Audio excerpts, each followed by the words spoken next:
నష్టం పోతున్నాం, కొంచెం నష్టపరిహారం ఇవ్వాలి. ఇక్కడ నుంచైనా కొంచెం తొందర అడ్లు కోసిన వెంటనే తీసుకోకపోతే రైతులకు బాగుంటుంది. 10 సంవత్సరాల నుంచి ఇదే పరిస్థితి ఉన్నది నిజం చెప్పాలంటే. ఇప్పుడని కాదు, ఎప్పుడన్నా కానీ అసలు పంటకు నష్టపరిహారం వచ్చిందన్నది నాకు మినిమం అంటే ఒక 4 సార్లు పూలు ఖరాబ్ అయిపోయినాయి, కూరగాయలు ఖరాబ్ అయిపోయినాయి, పొలం ఖరాబ్ అయిపోయినాయి. రాసిచ్చిన పేపర్లు రాసుకోపోయారు, అవిటిలో 500-600 ఖర్చు అయినాయి కానీ ₹1 నష్టపరిహారం అయితే రాలేదు.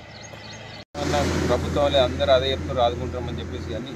కానీ రైతులంతా ఈ కొత్త గవర్నమెంట్ అని ఆదుకోవాలని మేము కోరుకుంటున్నాము.